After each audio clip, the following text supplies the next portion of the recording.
जब उसको over grazing करा दी जाती है तो उससे नुकसान जो होता है, उससे उसके नुकसान मतलब ओवर ग्रेजिंग जब कराई जा रही है, ओवर ग्रेजिंग है क्या? जब एनिमल्स के थ्रू किसी पर्टिकुलर एरिया की वेजिटेशन को चराया जाता है, मतलब एनिमल्स के थ्रू जो चराई की जाती है, तो उस चराई से होने वाले जो नुकसान है उसको चेक करना चाहिए कि उस एरिया के अंदर अगर एक्सेस में ओवर ग्रेजिंग करा दी जाएगी तो वहां की जो नेचुरल वेजिटेशन है उसको नुकसान पहुंचेगा, दोबारा वो वेजिटेशन ग्रो करने में टाइम ले सकती है, या कई बार ऐसा होता है कि वो वेजिटेशन अगर एक बार खत्म हो गई तो दोबारा शायद ग्रो करने में बहुत लंबा टाइम ले जाए या ग्रो हो ही ना पाए।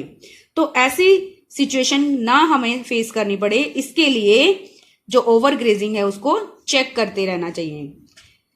There should not be systematic felling of trees for commercial purpose. अब जो भी कमर्शियल पर्पस के लिए, कमर्शियल पर्पस मतलब ट्रेडिंग के लिए फॉरेस्ट या ट्रीज को गिराया जाता है, कट किया जाता है, तो ये भी हमें चेक करते रहना चाहिए कि कमर्शियल पर्पस के लिए ट्रीज को अंधाधुंध उनको कट ना किया जाए, या अपने फायदे के लिए उन चीजों को एक्सेस में कट ना किया जाए, तो इस चीज को भी रोकना चाहिए। Forest should be protected from forest fire. और जो फॉरेस्ट हैं उन्हें फायर मीन्स उनमें कई बार देखा है जैसे हमने जंगलों में आग लग जाती है, तो हमें मतलब इस चीज के लिए इनिशिएटिव स्टेप्स उठाने चाहिए कि जो फॉरेस्ट एरिया है उन्हें हम फायर से प्रोटेक्ट कर सकें, फायर लगने से बचा सकें। ये चीजें हमें ध्यान में रखनी चाहिए। Advocate trees should be planted to make provision for future needs. मतलब पर्याप्त मात्रा में हमें ट्रीज को प्लांट करना चाहिए, ग्रो करना चाहिए, to make provision for future needs, ताकि हम फ्यूचर जनरेशन की नीड्स को भी जो फ्यूचर जनरेशन की नीड है उन्हें भी पूरा कर सकें। Next, wild life sanctuaries must be maintain properly. Wild life जो सेंचुरीज हैं मतलब जंगली जो जीवन है, जो भी वाइल्ड एनिमल्स हैं, उन्हें फॉरेस्ट में रहने वाले जो वाइल्ड लाइफ हैं, एनिमल्स हैं, उनके प्रोटेक्शन के लिए ये जो सेंचुरीज बनाई गई हैं इन्हें भी time to time proper way से मेंटेन करते रहना चाहिए, ताकि इन वाइल्ड लाइफ को एक नेचुरल जो एनवायरनमेंट है वो मिल सके और उनकी जो संख्या है वो कम ना हो। The endangered species of animals should be bred in zoos to increase their numbers।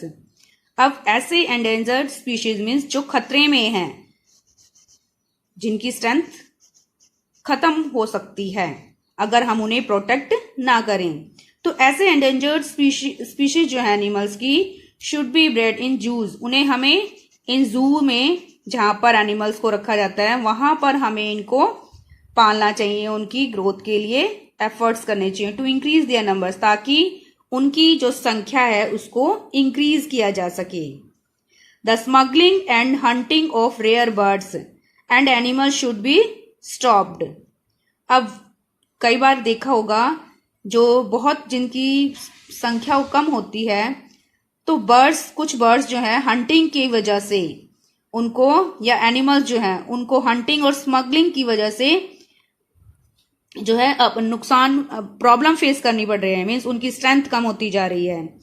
अब उन बर्ड और एनिमल की स्मगलिंग और हंटिंग की जाती है जिनको ह्यूमन अपने फायदे के लिए यूज करता है, तो ऐसी स्मगलिंग और हंटिंग को रोकना चाहिए ताकि इन एनिमल्स और बर्ड्स को प्रोटेक्ट किया जा सके।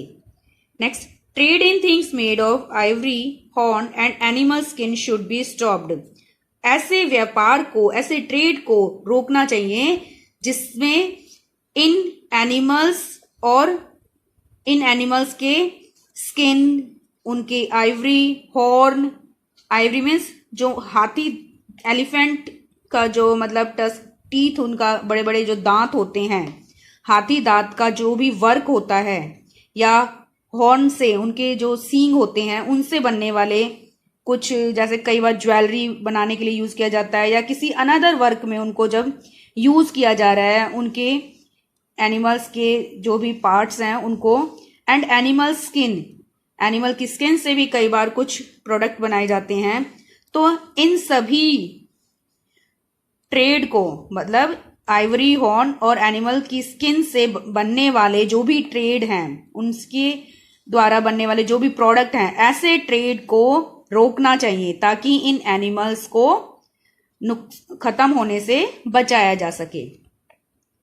India has a long term plan called the National Forestry Action Programme for increasing forest cover. India जो है उसने एक लॉन्ग टर्म प्लान बनाया अपना, जिसका नेम है नेशनल फॉरेस्ट्री एक्शन प्रोग्राम। और ये उन्होंने किस लिए बनाया इंडिया ने, ताकि वो फॉरेस्ट एरिया को इंक्रीज कर सके एंड अरेस्टिंग डिफॉरेस्टेशन, और जो डिफॉरेस्टेशन को क्रिएट करते हैं, मतलब जो लार्ज स्केल पर ट्रीज को कट करते हैं, उन्हें अरेस्ट किया जा सके। It aims to bring 1/3 of the country's area under forest cover.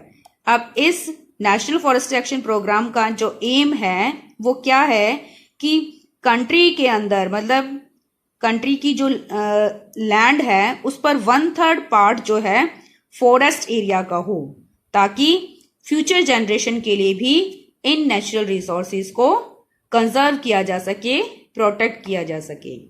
Thank you, have a nice day. Your chapter is completed.